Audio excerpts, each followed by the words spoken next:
Hi అండి. అందరూ ఎలా ఉన్నారు? అందరూ బాగున్నారా? నేనైతే చాలా బాగున్నాను. అనుడేకి మీకు ఘన స్వాగతం. నా వీడియోస్ ఇంకా మీకు నచ్చితే లైక్ చేయండి, షేర్ చేయండి, సబ్స్క్రైబ్ చేసుకోవడం మాత్రం అస్సలే మర్చిపోవద్దు. పక్కనే బెల్ అనేది ఉంటుంది, గంట కొట్టేసేయండి.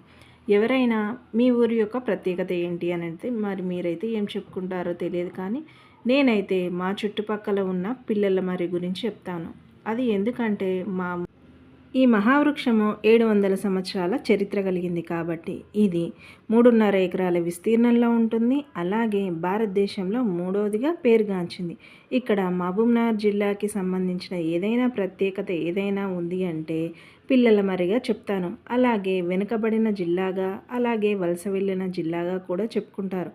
అంతేకాదండి, ఈ పిల్లల మర్రి వల్ల ఆదివారం వస్తే చాలు పాలిచ్చే తల్లుల దగ్గర నుంచి పారాడే పిల్లల వరకు ఎవరైనా సరే కానీ ఇక్కడ ఉయ్యాలలు కట్టుకొని మరి ఆడుకునే ఏ చెట్టు అయినా ఉందంటే అది పిల్లల మరి చెట్టు. దాదాపు 5,000 మంది నుంచి 6,000 వరకు ఇలా ఎంతోమంది వచ్చేసి చంటి పిల్లల దగ్గర నుంచి బాగా ఉయ్యాలలుగి మరి ఆడుకుంటారు. ఎవరైనా ఆదివారం వస్తే ఏ పిక్నిక్కో, ఏ పార్కుకో, ఏ సినిమాలకో వెళ్ళాలనుకునే వాళ్ళు కూడా ఈ పిల్లల మరి దగ్గరికి వచ్చి ఇలా అయితే ఆడుకుంటూ ఉంటారు. మనం ముందుగా శివుని దర్శనం చేసుకున్న తర్వాత ఇలాగా ఎంతో పచ్చదనంతో ఉంటుంది. అలాగే నగరం నుంచి 4 కిలోమీటర్లు లోపలికి వచ్చి చూస్తే ఇలా ప్రశాంతమైన వాతావరణంలో అన్నీ ఏ ట్రాఫిక్ జామ్ కానీ, ఎలాంటి వాహన సౌండ్ కానీ ఏది ఉండదు. ఇక్కడ శివలింగం అనేది ఉంది. ఇది పురాతన కాలం నాటి శివలింగాలు. అలాగే ఇక్కడ ఏమేమి ఉంటాయంటే ఇక్కడ కొన్ని మ్యూజియం లాగా కూడా ఉన్నాయండి. ఇలాగా విగ్రహాలు, ధ్వంసమైన విగ్రహాలు కూడా ఉన్నాయి. అలాగే కొన్ని అయితే విగ్రహాలు పూజలు అందుకుంటూ ఇలాగా అన్నీ చూస్తూ ఉంటే మన చరిత్ర అనేది మనకి తెలుస్తుంది.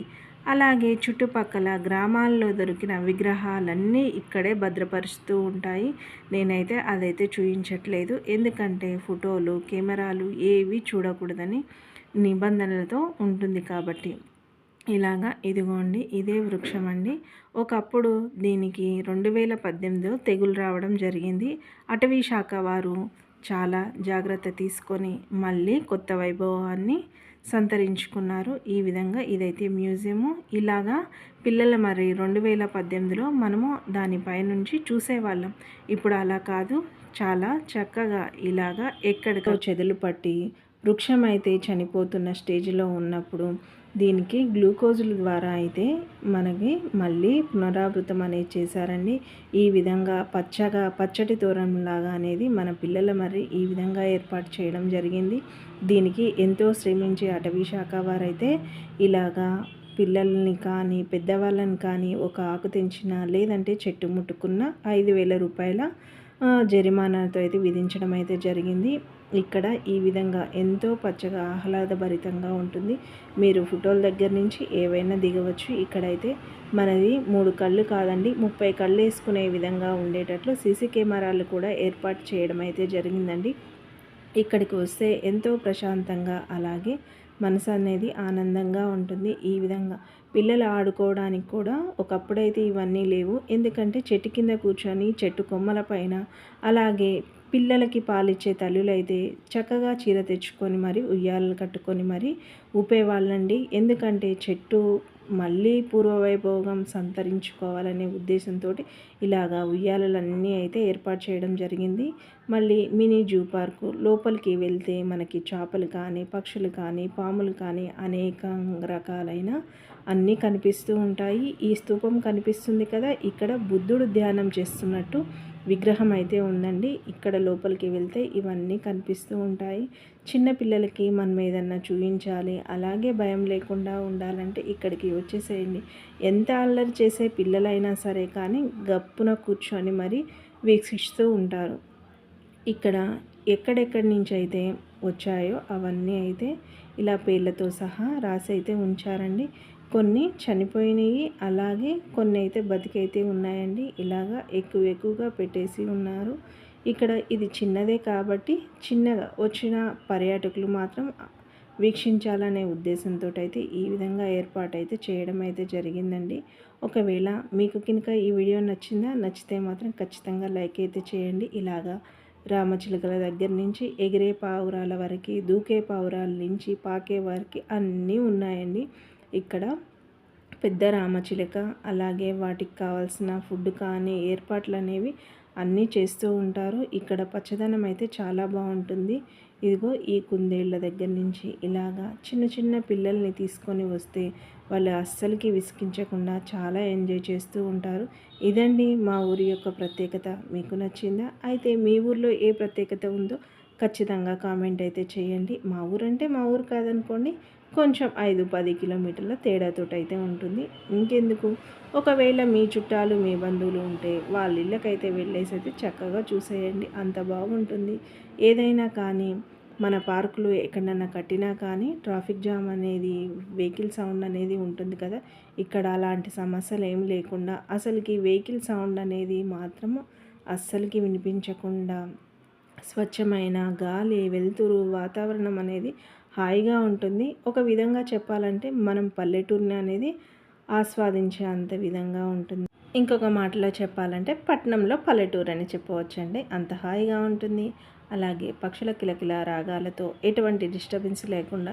అన్నట్లు ఒక విషయం చెప్పడం మర్చిపోయాను. ఇక్కడ మనుషులు వచ్చినా కానీ చాలా తక్కువగా మాట్లాడతారు. ఎందుకంటే నేచర్ని ఎంజాయ్ చేయాలి కదా. అందుకోసం మన శబ్దమే మనకి వినపడకుండా అంత బాగా ఆస్వాదిస్తూ ఉంటారు. ఇది కొండ చిలువ. ఈ విధంగా పాములు కూడా ఉన్నాయి. దానికి కావాల్సిన ఏర్పాట్లన్నీ ఈ విధంగా గ్లాస్ తోటి కొంచెం నీళ్ళ తొట్టి పెట్టేసి అయితే వాటికి కావాల్సిన ఏర్పాట్లన్నీ చేసి ఈ విధంగా అటవీ శాఖ వారు మాత్రమే చూసుకుంటారు. అలాగే పిల్లలకి కనిపించే విధంగా గ్లాస్ అనేది ఏర్పాటు చేశారండి. ఈ విధంగా పాములు చూడండి, పిల్లలైతే చూస్తూ ఉన్నారు. పిల్లలు పాములు చూస్తే భయపడుతూ ఉంటారు కదా, అలా భయపడే విధంగా కాకుండా ఈ విధంగా ఇక్కడైతే 2 ముసలీలు అయితే ఉన్నాయండి. ఒకటి చనిపోయిందో లేదో తెలియదు కానీ ఒకటైతే ఉంది. ఈ విధంగా మనము చిన్నదైనా సరే కానీ మన ఊరే కదండి. ఇక్కడ ఎవరైనా పెద్దవాళ్ళు కానీ ఎవరైనా కానీ ఇలా వచ్చినప్పుడు అక్కడక్కడ వెదురు బొంగులతోటి ఇలా కట్టయితే ఏర్పాటైతే చేయడం అయితే జరిగిందండి. ఇక రకరకాల చేపలు అంటే ఎక్కువగా లేవనుకోండి, ఉన్న దగ్గరైనా రకరకాల చేపలు ఎక్కువగా ఉన్నాయి. ఇలాగా పిల్లలకి ఎక్వేరియం లాగా చిన్న చిన్నగా ఆడుకుంటూ, పిల్లలు చేపలంటే ఎవరికి ఇష్టం ఉండదు చెప్పండి. పిల్లల్ని తీసుకొని వెళ్తే అయితే రకరకాల చేపలు, రంగురంగుల చేపలు, ఈ విధంగా పిల్లలు చూడండి ఇలా కొడుతూ గ్లాస్ తోటి అయితే ఎంజాయ్ చేస్తూ ఉంటారు. ఎప్పటికప్పుడు అయితే శుభ్రం చేస్తూ ఉంటారు. ఇంకా ఎక్కువగా అయితే ఉండేవి, ఇప్పుడైతే కొన్ని అయితే తీసేయడం అయితే జరిగింది. ఇలాగా ఇంకా రకరకాల చేపలు వాటి పేర్లతో సహా ఇలా స్టిక్కర్ల రూపంలో అయితే రాసేయడం అయితే జరిగిందండి. ఈ విధంగా వాటికి కావాల్సిన వాతావరణాన్ని కల్పిస్తూ, అలాగే మనకి సీసీ కెమెరాలతోటైతే ఏర్పాటు చేయడం అయితే జరిగిందండి. ఇక్కడ ఎటువంటి భయం లేకుండా చక్కగా ఎవరైనా రావాల్సిన వాళ్ళు చక్కగా అన్నట్లు మనం ఇక్కడ వనభోజనాల్లాగా కూడా చేసుకోవచ్చండి.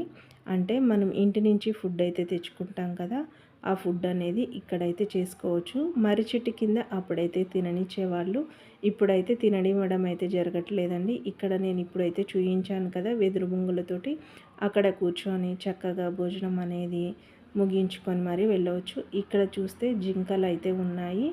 ఇది ఈవినింగ్ 4 అయితే మాత్రం చక్కగా వాటర్ చిన్న చెక్ డ్యామ్ లాగా అయితే ఉందండి. ఆ డ్యామ్ దగ్గరికి వచ్చేసి వాటర్ అయితే తాగేస్తూ ఉంటాయి. ఇలాగా జింకల పార్కు లాగా కూడా ఉంది.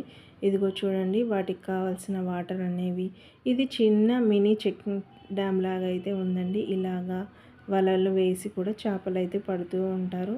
మీకు నచ్చిందా? ఇంకెందుకు ఆలస్యం, ఖచ్చితంగా లైక్ చేయండి, షేర్ చేయండి, సబ్స్క్రైబ్ చేసుకోవడం మాత్రం అస్సలే మర్చిపోవద్దు. మీకు హైదరాబాద్ దగ్గరలో ఉంటే తొందరగా వచ్చేసి అయితే చూసేయండి. అంత బాగుంటుంది మరి వాతావరణం అనేది. చక్కటి వాతావరణంలో పిల్లల మరి రండి కామెంట్ బాక్స్లోకి అక్షరాలతో లక్షణంగా మాట్లాడుకుందాం.